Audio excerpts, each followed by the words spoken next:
Tahiyat Tunis.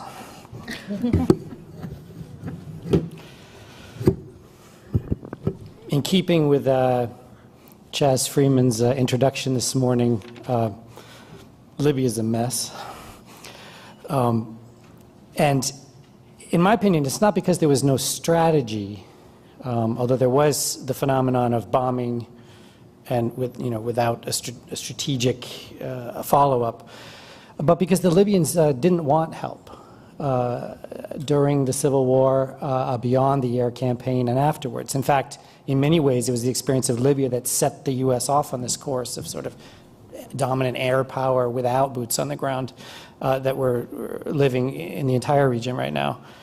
Libyans themselves kept kicking the can down the road, and every Libyan would tell you, I don't want foreign help, or my neighbor won't put up with it. And so the can kept getting kicked, and problems weren't resolved.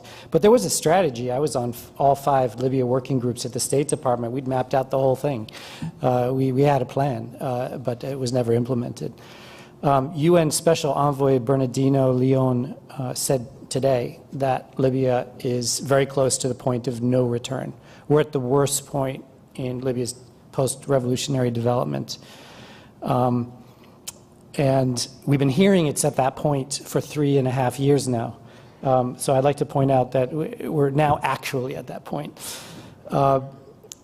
Libya is also different from all of its neighbors in an important geopolitical way I'll point out before I get on to my other points. Libya is both huge and small, and we make a mistake when we don't understand its hugeness and its smallness. It's huge in that, like Algeria, it's a massive, far-flung population covering a huge African expanse, like a large Western state in the U.S. larger. And it fragments because of that. On the other hand, it's a tiny population. There's only about 5 million Libyans, and they all know each other, and they all have each other's mobile numbers. So a political solution in Libya is quite easy if you can just get people to talk to each other. Now, sometimes they don't have their mobile numbers. And when I was head of a crisis group North Africa, we used to give mobile numbers to different armed group leaders sometimes to help them connect, because they didn't always have them, but or the new mobile number. But everyone's a phone call away, and everyone's a relative of somebody. And so in that sense, it's a very, very small country. How do we get to this point in Libya? I've been saying for over 3 years now that Libya is not one big mess, it's a lot of little messes. And the assassinations in Benghazi were different from the caliphate in Derna, which was different from the political struggle in Tripoli, which was different from the fighting over control of smuggling routes on the Tunisian border, which was different from ethnic conflicts in the south. And as you went around and looked at Libya's myriad conflicts, they were all different. I've now found that a lot of people are quoting me on that when everything changed. Since May, Libya has stopped being a mosaic of conflicts and has become one big conflict, one big civil war. And I'd like to say, I don't think anyone said this yet, the first civil war in Libya went from February to November 2011. Since then, we were not in a civil war, although you often hear people say that. The new civil war in Libya started in May. No one else is saying this, but it started in May. And it started with the General Haftar attacks in Benghazi and then spread around the country. We are now in a new Libyan civil war, which, as Leon said, is about to become a long civil war if there isn't a deal. Is Libya controlled by militias? No.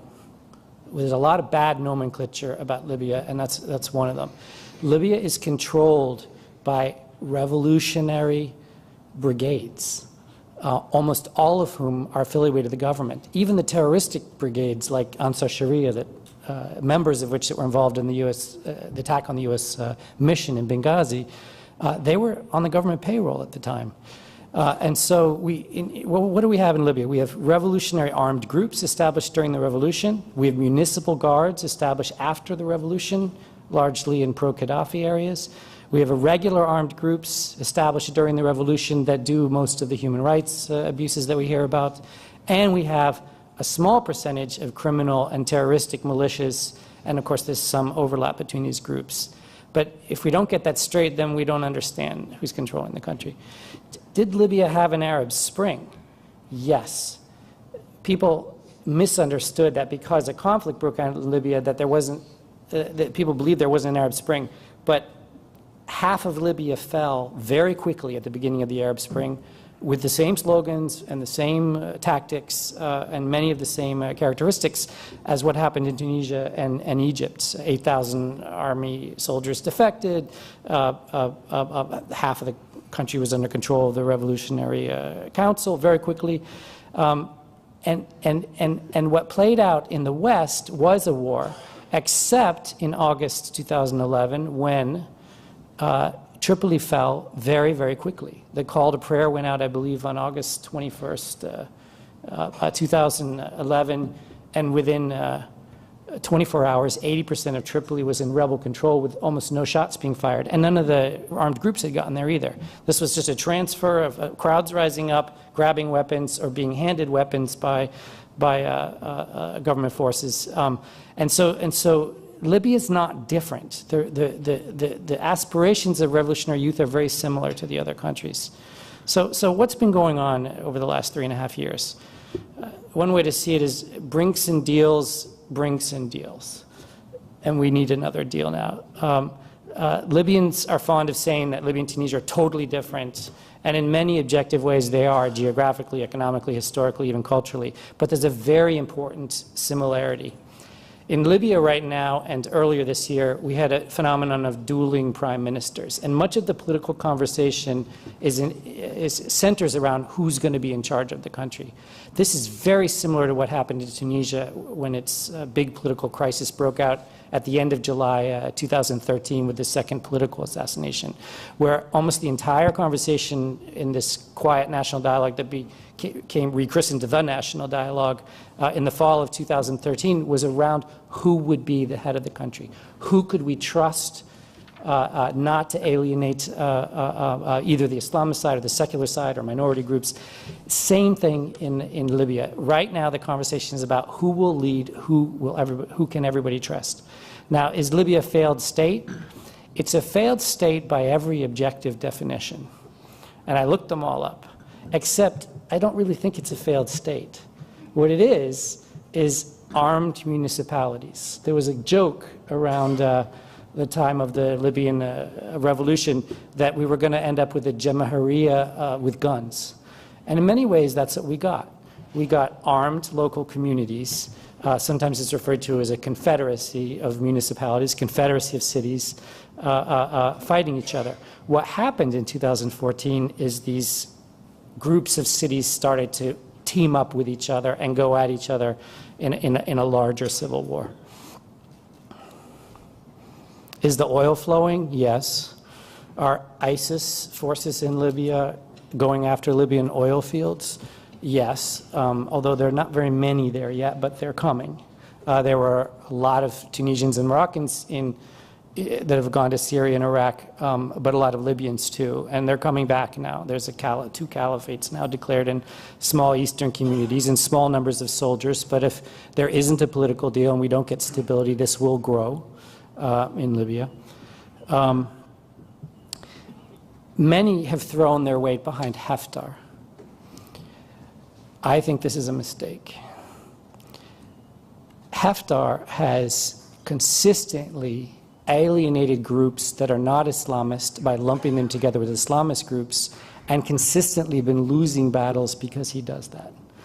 It's Haftar's actions beginning in May 2014 that forced the situation into what it is now. Now, Haftar has a lot of support.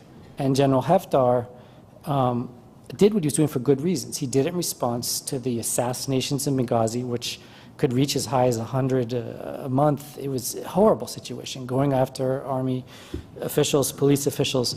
But by whacking at almost the entirety of the Libyan political class, and most of the militias under the pay, or armed groups under the pay of the government, he's created a worsening situation in which his forces are losing more than they're winning. Now, there are a lot of scenarios for Libya. A lot of Libyans talk about a Somalia scenario, Mali scenario. But I think what we're beginning to see more and more is an Algeria-like situation, Algeria from the 1990s. Not that we've had a secular takeover yet, and the Haftar forces are only controlling about 2 large cities and some other areas, but a protracted conflict on Islamist versus secular grounds that didn't need to exist on those terms.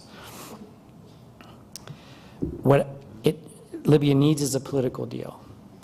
There are a lot of ways to get to a political deal, and arriving at political order in any country is haphazard business. There's not one formula. There's a lot of different ways to get there. And no society is guaranteed not to have political disorder or not to have political disorder. There needs to be a grand political deal, though, including all of the armed groups. A lot of people say it has to be tribal and that Libya is essentially tribal. I completely disagree with this. Most young Libyans don't or think of themselves as being tribal. One of the slogans of the revolution was La ala Qabiliya, no to tribalism. Tribal leaders would be chased out of municipal meetings as they tried to insert old authorities.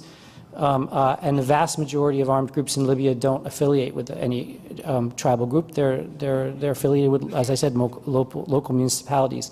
So those who tell you that Libya is essentially tribal, like some Middle Eastern places, and that there's a tribal solution, I don't agree.